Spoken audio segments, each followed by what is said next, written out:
Dr. Zilveth had practiced medicine for 43 cycles across 12 different species, but he had never seen anything like this. The human, Sergeant Marcus Webb, lay in the medical pod, his body a catastrophic collection of injuries that should have killed him 3 times over. Shattered ribs, punctured lung, severe internal bleeding, plasma burns across 40% of his body. The Kryn raider who'd ambushed his patrol had nearly torn him apart. "How is he still alive?" asked Dr. Zilveth's assistant, a young Servani intern named Talshar. "Deathworlder physiology," Zilveth explained, checking the readouts. "Their bodies are designed for a planet that actively tries to kill them. Redundant systems, aggressive healing responses, pain tolerance that borders on the absurd.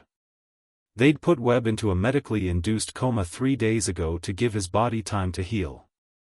Standard procedure for trauma this severe. The human would sleep peacefully for at least 2 more weeks while regenerative treatments did their work. That was the plan. Everything changed when the alarm blared through the station. Another Kryn raiding party had breached the outer defenses.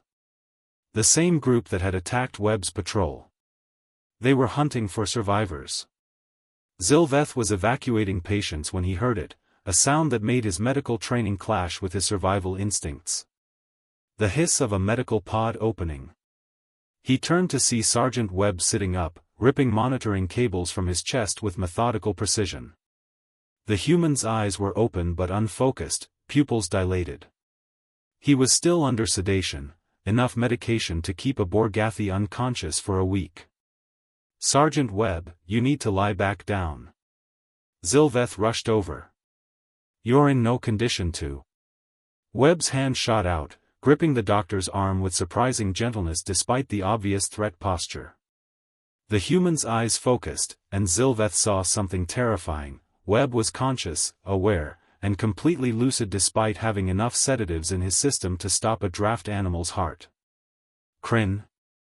Webb's voice was a rasp. "Yes, but... how many?" "Sergeant, you have 3 broken ribs, a punctured lung, you shouldn't even be able to stand." Webb stood. Every medical monitor screamed warnings as his body moved in ways that should have been impossible. Broken bones shifted. Partially healed tissue tore and bled. The human didn't even flinch. "How many?" It wasn't a question anymore. 12, Zilveth whispered, horrified and fascinated. "The station security is engaging them, but..." Webb limped toward the equipment locker, each step leaving small bloodstains on the pristine medical bay floor. He pulled out his combat armor, damaged but functional, and began strapping it on over his bandaged torso. "Sergeant, this is suicide," Talshar pleaded. "Your body needs weeks to heal. You're running on adrenaline and painkillers. When they wear off..." "They won't," Webb said simply, checking the charge on a plasma rifle. And that's when Zilveth understood. This wasn't courage or determination. This was something built into human DNA over millions of years of evolutionary warfare. When threatened, when injured, when pushed to the edge, humans didn't shut down for self-preservation.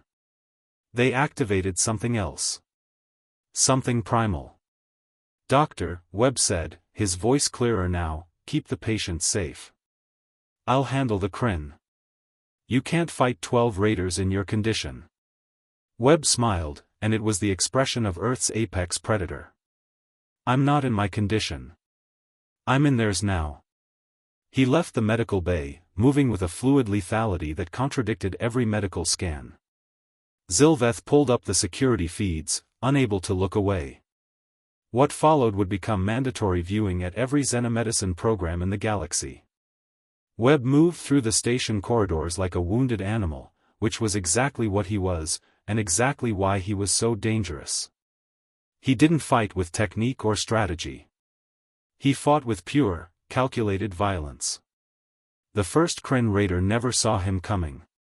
Webb used his armored fist as a bludgeon, the impact audible even through the security feed. The second and third tried to flank him. Webb dropped low, a movement that should have collapsed his injured lung, and swept their legs, then used their own plasma weapons against them at point-blank range. By the fifth crin, the raiders realized their mistake. This wasn't a wounded enemy retreating. This was a cornered predator fighting its way forward. They tried to retreat. Webb didn't let them. 17 minutes after leaving the medical bay, Sergeant Webb returned. He walked past the stunned doctors, blood seeping through his armor from reopened wounds, and sat back down on the medical pod. "Threat neutralized," he reported, then looked at Zilveth with eyes that were starting to glaze. "Now you can put me back under." He collapsed forward.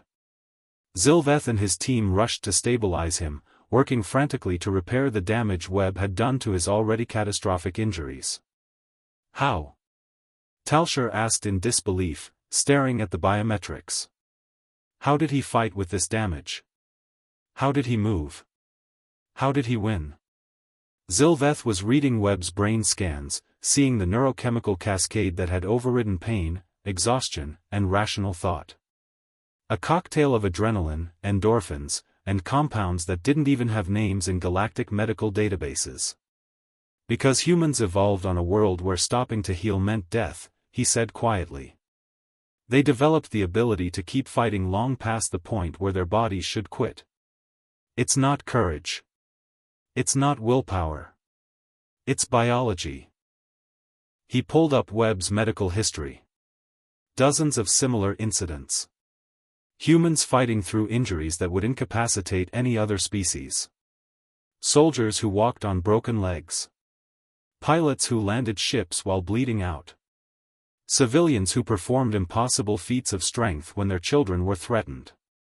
"This is why we fear Deathworlders," Talsher whispered. "No," Zilveth corrected, watching Webb's vital signs slowly stabilize. "This is why we respect them. Any species can be dangerous when healthy. Humans remain dangerous when they should be dead." Sergeant Webb recovered fully 3 weeks later. When asked about the incident, he simply shrugged and said, "They weren't finished with me. So I wasn't finished with them."